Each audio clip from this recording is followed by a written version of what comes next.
بات ہے جو رمضان کے روزے ختم ہونے کی وجہ سے واجب ہوتی ہے.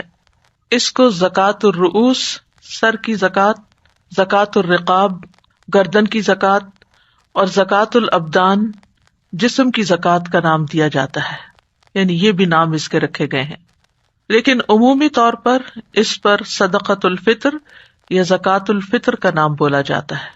جب صدقہ کا لفظ استعمال ہوتا ہے تو صدقے کا لفظ بھی زکوٰۃ کے لیے آتا ہے جو مسلمان پر واجب ہوتی ہے، جیسا کہ سورۃ التوبہ میں آتا ہے انما الصدقات للفقراء، جبکہ وہاں صدقات سے مراد زکوٰۃ ہے. اس کو زکوٰۃ الفطر کہا جاتا ہے، یعنی فطرہ کا مطلب ہوتا ہے پیدا ہونا، فطرت پر پیدا ہونا. گویا یہ انسان کی جان کی زکوٰۃ ہے، نفس کو پاک اور صاف کرنے کے لیے ہے. زکوٰۃ کا لغوی معنی بھی طہارت اور کسی چیز کا فروغ پانا اور برکت کے لیے استعمال ہوتا ہے. فطرہ یہ اس کا مادہ ہے، اس کا معنی ہے کسی چیز کا کھولنا اور اس کو نمایاں کرنا. اور شرعی اصطلاح میں یعنی دین کی اصطلاح میں زکوٰۃ الفطر کا معنی یا تعریف یہ ہے کہ یہ وہ صدقہ ہے جو رمضان کے روزوں کے ختم ہونے پر ہر مسلمان پر واجب ہو جاتا ہے تاکہ وہ اسے پاک کر سکے. سبحان اللہ، سارا مہینہ روزہ رکھنے کے بعد بھی مزید پاکیزگی کی ضرورت ہے. پہلے جسمانی طور پر انسان روزہ رکھ کے پاکیزگی حاصل کرتا ہے، تزکیہ اور تقویٰ حاصل کرتا ہے، اور پھر آخر میں مال خرچ کر کے تزکیہ حاصل کرتا ہے. کیونکہ ہو سکتا ہے کہ ایک مسلمان روزے دار پر جو کام کرنے واجب ہوتے ہیں ان میں سے کہیں کوئی مخالفت نہ سرزد ہو گئی ہو، تو یہ دراصل اس کا کفارہ ہے. روزے رکھنے سے انسان ایک فریضہ ادا کرتا ہے، اور روزے ختم ہونے کے بعد شوال کے مہینے کے شروع ہونے پر یہ دوسرا فریضہ ہے جو ادا کیا جاتا ہے. حافظ ابن حجر کہتے ہیں کہ اس صدقہ کو فطر کی طرف اس لیے مضاف کیا گیا ہے کیونکہ یہ رمضان کے روزے ختم ہوتے ہی واجب ہو جاتا ہے. یعنی فطرہ کا مطلب ہے کھولنا. چونکہ رمضان کے بعد روزہ نہیں رکھا جاتا اس لیے اس کا نام صدقۃ الفطر رکھا گیا، یعنی روزے کھولنے کا صدقہ. زکوٰۃ الفطر یا صدقہ فطر جو ہے یا فطرانہ جو ہے ہجرت کے دوسرے سال واجب ہوا. یہ اسی سال ہوا جس سال رمضان کے روزے فرض ہوئے. یہ صدقہ ہر چھوٹے بڑے، مرد عورت، آزاد غلام، ہر مسلمان پر واجب ہے. اس کی اہمیت کے بارے میں سنن نبی داؤد میں ایک روایت آتی ہے. ابن عباس رضی اللہ عنہ سے روایت ہے، وہ کہتے ہیں کہ رسول اللہ صلی اللہ علیہ وسلم نے صدقہ فطر کو فرض قرار دیا تاکہ روزہ دار کے لیے لغو اور بیہودہ اقوال اور افعال سے پاکیزگی ہو جائے اور مسکینوں کو کھانا مل جائے. چنانچہ جس نے اسے نماز عید سے پہلے پہلے ادا کیا تو یہ ایسی زکوٰۃ ہے جو قبول کر لی گئی، اور جس نے اسے نماز کے بعد ادا کیا تو یہ عام صدقات میں سے ایک صدقہ ہے.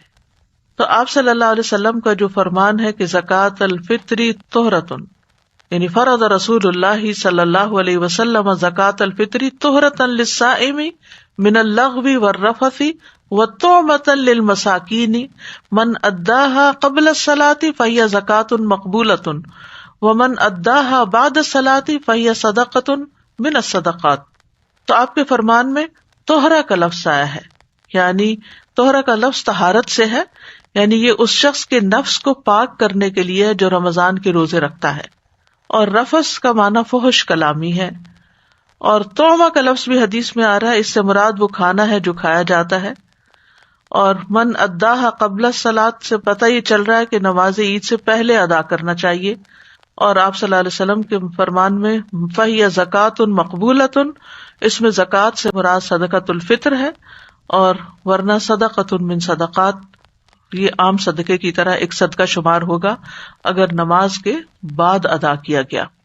صدقہ فطر کی مشروعیت کی بہت سی حکمتیں ہیں اور اس میں بہت سے فائدے ہیں.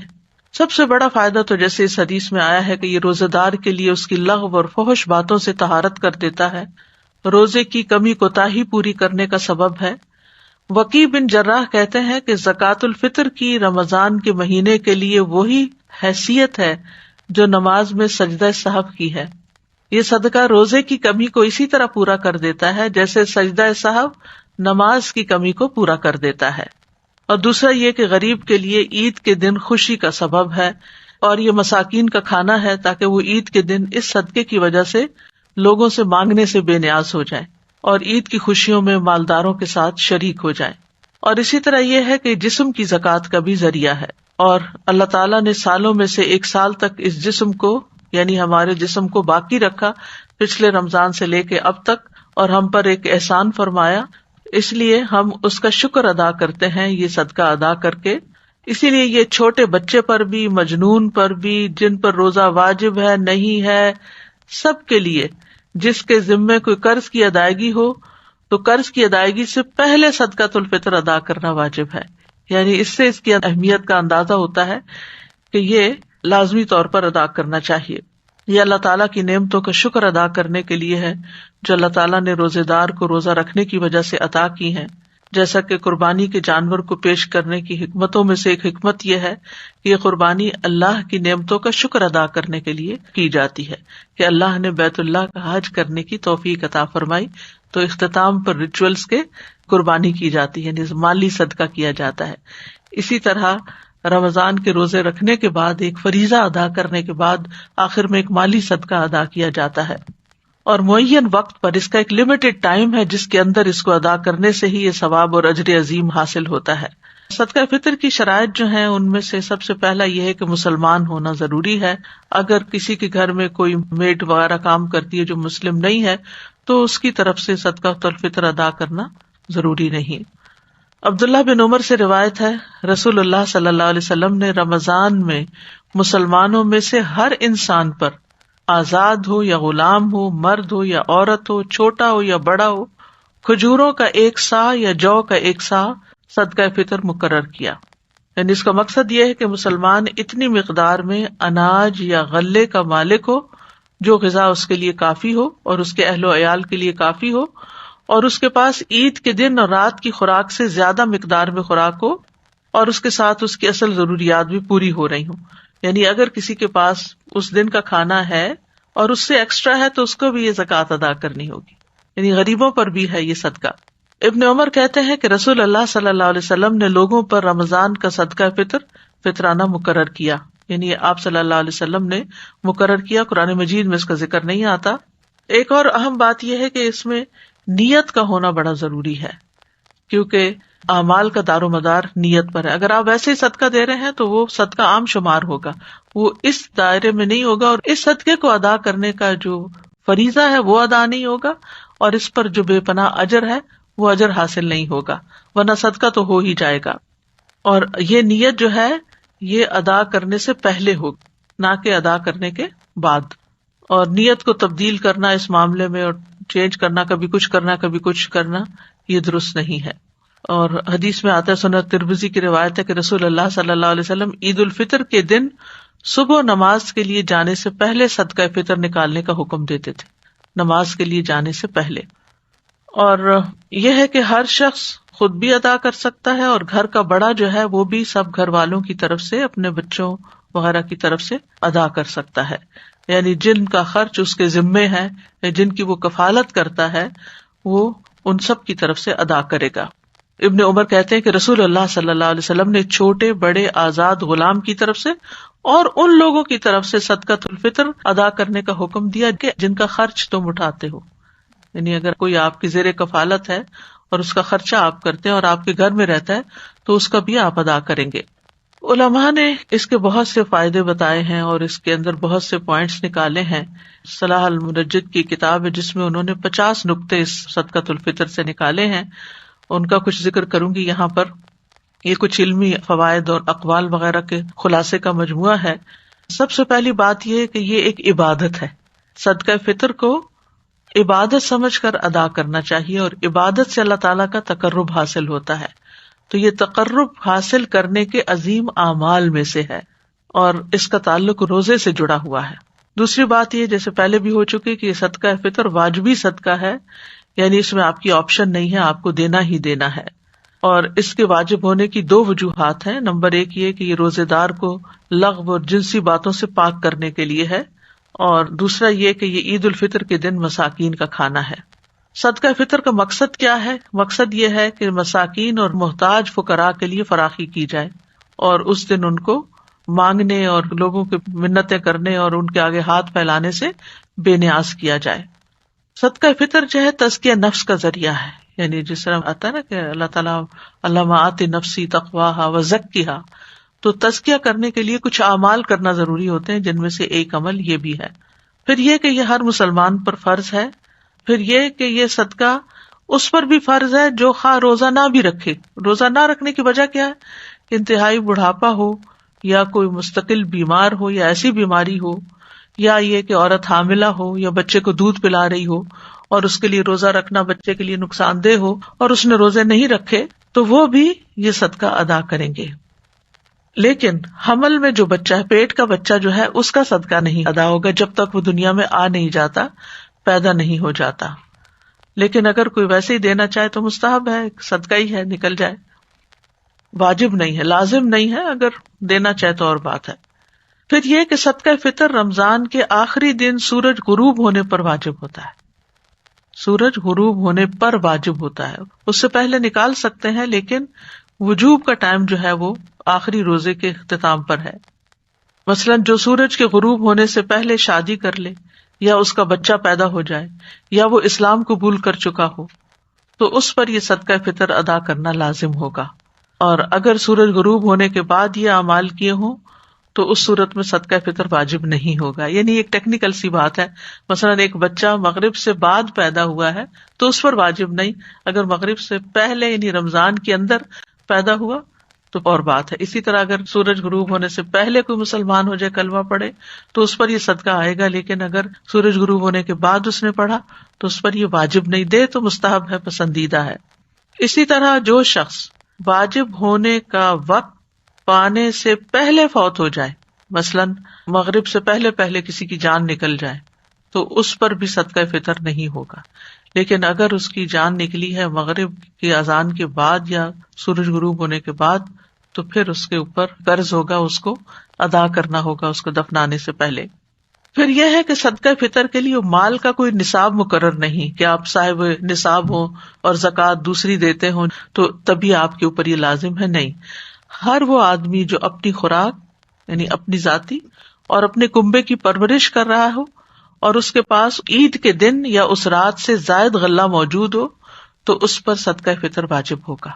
پھر ہر انسان اپنے اور اپنے زیر کفالت لوگوں کا صدقہ فطر ادا کرے گا، اور اپنی بیوی کی طرف سے بھی، خواہ بیوی کے پاس مال ہو بھی، اپنے بچوں کی طرف سے، اپنی محتاج اولاد اور محتاج والدین، یعنی اگر والدین اس کے پاس رہتے ہیں تو ان کی طرف سے بھی، اور اگر کوئی بیٹی جیسے طلاق کے بعد یا بیوہ ہو کر واپس آ گئی ہے تو اس کی طرف سے بھی، اسی طرح اس بیٹی کی طرف سے بھی جس کی ابھی رخصتی نہیں ہوئی اور وہ ابھی اسی گھر میں رہ رہی ہے ماں باپ کے، تو ان کی طرف سے بھی وہ صدقہ فطر ادا کرے گا. اولاد اگر مالدار ہے تو اس پر ان کی طرف سے صدقہ فطر ادا کرنا لازم نہیں. یعنی اگر بچے جو ہیں وہ خود کماتے ہیں، اپنے گھر والے ہیں، تو پھر باپ کے اوپر ذمہ داری نہیں ہے کہ وہ ان بچوں کی طرف سے ادا کرے، وہ اپنا خود کریں گے اپنی طرف سے، اپنی فیملیز کی طرف سے. لیکن جو ڈپینڈنٹ اولاد ہے، گھر میں رہ رہی ہے، باپ کے ساتھ رہ رہی ہے کسی بھی وجہ سے، تو ان کا وہ ادا کرے گا. پھر اسی طرح طلاق رجعی کی صورت میں شوہر کا بیوی کی طرف سے صدقہ فطر ادا کرنا ضروری ہے. لیکن اگر کوئی بیوی طلاق بائنہ لے چکی ہے یا سرکشی دکھا کے ناراض ہو کے گھر سے نکل چکی ہے تو اس کا صدقہ فطر ادا نہیں کرنا ہوگا. اسی طرح بیٹے کے ذمہ سوتیلی ماں کا صدقہ فطر ادا کرنا لازم نہیں. یعنی اگر کوئی بچہ اپنے محتاج باپ کی بیوی کی طرف سے صدقہ ادا کرنا چاہے تو ضروری نہیں، اگر کرے تو احسان ہے، کیونکہ بیٹے کے اوپر باپ کی بیوی کا نان نفقہ لازم نہیں ہے، واجب نہیں ہے. اگر وہ دیتا ہے تو یہ بہت بڑا احسان ہے، لیکن اگر وہ نہیں دے سکتا یا نہیں دیتا تو اس پر کوئی گناہ نہیں. اسی طرح اولاد اگرچہ مالدار ہو لیکن اگر والد ان کی طرف سے دینا چاہے تو دینے میں حرج کوئی نہیں ہے، یہ ثواب کا کام ہے، لیکن اس پر واجب نہیں. دیکھیے یہاں دو باتیں ہو رہی ہیں، کنفیوژن نہ ہو. ایک ہے واجب، لازم آپ نہیں دینا ہے، اور ایک یہ ہے کہ آپ دینا چاہیں تو دے دیں، اور اگر آپ نہیں دینا چاہتے تو آپ کے اوپر کوئی پوچھ نہیں ہے. تو اولاد اگر مالدار ہو تو اپنا خود دے گی، لیکن اگر والد کہ نہیں بچے میں آپ کی طرف سے بھی دے رہا ہوں تو خوشی سے دے دے، وہ ادا ہو جائے گا. پھر انسان جن کے خرچ کا ذمہ دار نہیں، ان کی اجازت سے ان کا صدقہ فطر دے سکتا ہے. ٹھیک ہے نا. کیونکہ بعض اوقات ایسے رشتے دار گھر پہ ہوتے ہیں یا ایسے لوگ آپ کے گھر رہ رہے ہوتے ہیں. لوگ بعض اوقات اپنے دور پار کے محتاج رشتے داروں کو اپنے گھر لے آتے ہیں، یعنی جو ٹیکنیکلی آپ کی کفالت میں نہیں ہے لازمی طور پر، لیکن ویسے آپ احسان کے درجے میں ان کو اپنے ساتھ رکھے ہوئے ہیں. اسی طرح مالک کے ذمہ اپنے مسلمان خادموں کا صدقہ فطر ادا کرنا واجب نہیں. مثلا سرونٹس ہیں آپ کے گھر میں، تو آپ کے لیے ضروری نہیں کہ آپ ادا کریں، لیکن اگر آپ ادا کریں گے تو آپ کی طرف سے احسان ہوگا. پھر یتیم کا صدقہ فطر ادا کرنے کا طریقہ کیا ہے؟ یعنی جو شخص یتیم کی رضاکارانہ طور پر پرورش کر رہا ہے، اس کے لیے یتیم کی طرف سے صدقہ فطر ادا کرنا واجب نہیں. اگر یتیم کے پاس مال ہے تو اس مال سے صدقہ فطر ادا کیا جائے گا. اگر اس کے پاس مال نہیں تو یتیم کا صدقہ فطر اس شخص پر ادا کرنا واجب ہے جو شرعی طور پر یتیم کو خرچ دینے کا ذمہ دار ہے. پھر صدقہ فطر کی مقدار کیا ہے؟ غلے کا 1 صاع. ابو سعید خدری کہتے ہیں ہم نبی صلی اللہ علیہ وسلم کے عہد مبارک میں خوراک کا 1 صاع بطور صدقہ فطر دیتے تھے. اور صاع کی مقدار کیا ہے؟ صاع سے مراد نبی صلی اللہ علیہ وسلم کا صاع ہے. یہ اس آدمی کی ہتھیلیوں کے 4 چلو بنتے ہیں جس کی جسمانی بناوٹ درمیانے درجے کی، چھوٹا بالکل بھی نہ اور بہت بڑا بھی نہ ہو، 4 چلو بنتے ہیں. اور تول اور وزن اس چیز کے مختلف ہونے کی وجہ سے مختلف ہیں جن چیزوں سے صاع بھر جاتا ہے. اگر آپ نے تول کر 1 صاع نکالنا ہو تو یہ یقین دہانی کرنا ضروری ہے کہ یہ تول اس صاع کے برابر ہو چکا ہے جس کے مطابق آپ نکال رہے ہیں، اور یہ تقریباً 3 کلو چاول بنتے ہیں. یہ چلو کی بات ہے نا، تو 1 چلو جیسے ہوتا ہے، 2 ملا کے نہیں، 2 ملا کے پھر 2 ہو جائیں گے. پھر اسی طرح یہ ہے کہ صدقہ فطر کسی بھی کھانے سے نکالا جا سکتا ہے جس کو لوگ بطور غذا استعمال کرتے ہیں، جیسے گندم ہے، مکی ہے، چاول ہے، لوبیا ہے، مسور کی دال ہے، چنے کی دال ہے، جو لوگوں کی غذا اور خوراک بنتے ہیں، جو عام طور پر لوگ کھاتے ہیں. اور نبی صلی اللہ علیہ وسلم نے کھانے کے 1 صاع کو فرض ٹھہرایا ہے. اور صحابہ کرام صدقہ فطر اس چیز کا نکالا کرتے تھے جس کو وہ خود بطور غذا استعمال کرتے تھے. یعنی ہر علاقے کے کھانے پینے کے انداز مختلف ہیں، مقصد چونکہ غریبوں کو کھلانا ہے اس لیے وہ اس چیز میں سے نکالتے تھے جس کو خود استعمال کیا کرتے تھے، یعنی بنیادی غذا جو بیسک فوڈ ہوتی ہے. اسی لیے آپ چینی کا فطرانہ نہیں دے سکتے، نہیں چینی بدلے میں نہیں دے سکتے، یا اسی طرح چائے نہیں دے سکتے. یہ وہ چیزیں نہیں ہیں کہ جو اسینشلز میں ہیں یا بیسک آپ کی غذا ہے، یہ اسٹیپل فوڈ ہے، وہ نہیں ہے، بلکہ یہ تو ایکسٹراز ہیں. لیکن ڈبوں میں پیک شدہ غذائی اجناس سے بھی صدقہ فطر ادا کیا جا سکتا ہے. یعنی اگر آپ وزن دیکھ لیتے ہیں ان کا، اور چاول جو ہیں وہ پیکٹ میں ہیں تو پیکٹ بھی دے سکتے، ضروری نہیں کہ کھول کے اس کو کھلا کر کے چلو ناپ کے آپ دیں. اندازے سے آپ ڈبوں میں پیک جو چیزیں ہیں ان میں سے بھی دے سکتے ہیں، جیسے بازو کے چنے وغیرہ پیکڈ ہوتے ہیں یا ٹن پیک ہوتے ہیں. بس شرط یہی ہے کہ وہ عام لوگ کھاتے ہوں، جیسے لوبیا ہے، چنے ہے، مکی ہے، مٹر ہے، پھلیاں ہیں. یہ چیزیں بھی صدقہ فطر میں نکالی جا سکتی ہیں، لیکن اس کے لیے صحیح ماپ تول کے ساتھ اس کو ادا کرنا چاہیے. پھر یہ ہے کہ صدقہ فطر 1 صاع سے زیادہ بھی دیا جا سکتا ہے، یعنی اگر کوئی زیادہ دینا چاہے تو زیادہ اس کے لیے صدقہ شمار ہوگا اور اس کا ثواب بھی زیادہ ہوگا. صدقہ فطر میں کھانے کی جگہ بہت سے علماء قیمت ادا کرنے کو بھی جائز قرار دیتے ہیں. یعنی کچھ علماء کا خیال ہے کہ یہ چونکہ نبی صلی اللہ علیہ وسلم نے لفظ طعمہ استعمال کیا تو اس لیے صرف کھانا ہی دینا چاہیے، یعنی راشن وغیرہ نکالنا چاہیے. لیکن یہ کہ بہت سے علماء یہ کہتے ہیں کہ اس زمانے میں چونکہ کرنسی عام نہیں تھی یا تو بڑے سکے تھے درہم و دینار، تو اتنی چھوٹی چیز کو ناپنے کے لیے کوئی سکہ نہیں تھا کہ اس کی قیمت بتائی جاتی کہ اتنی قیمت ادا کر دی جائے. اور عام طور پر صدقہ جو تھا وہ اجناس کی شکل میں نکالا جاتا تھا. لیکن آج سہولت کے لیے اگر نقدی کی صورت میں بھی دے دیا جائے تو کوئی حرج نہیں. افضل تو یہی ہے کہ کھانے کی کوئی چیز دی جائے، لیکن اگر کھانے کی چیز نہیں دے سکتے، نہیں پہنچا سکتے تو آپ پیسے بھی دے سکتے ہیں. مثلاً اب جس طرح لوگوں کا لائف سٹائل ہے تو اور خصوصاً کورونا کی وجہ سے لوگ گھروں میں بند ہیں اور مساکین لینے والے بھی اور دینے والے بھی، تو ایسی صورت میں پیسے تو آپ ای ٹرانسفر کر دیتے ہیں کسی کے لیے، یا آپ کسی بھی ذریعے سے اس کو دوسرے تک پہنچا سکتے ہیں. لیکن فزیکلی فوڈ لے کر کسی کے گھر تک جانا یا پہنچانا بعض لوگ ایسی جگہوں پر رہتے ہیں، عین بیچ سمندر کے رہتے ہیں، بعض لوگ شپس میں کام کر رہے ہوتے ہیں، بعض لوگ کسی دور پار جزیرے میں رہ رہے ہوتے ہیں، وہاں ان کے پاس کوئی مسکین وغیرہ نہیں ہے، تو ایسی صورت میں وہ پیسے بھی دے سکتے ہیں۔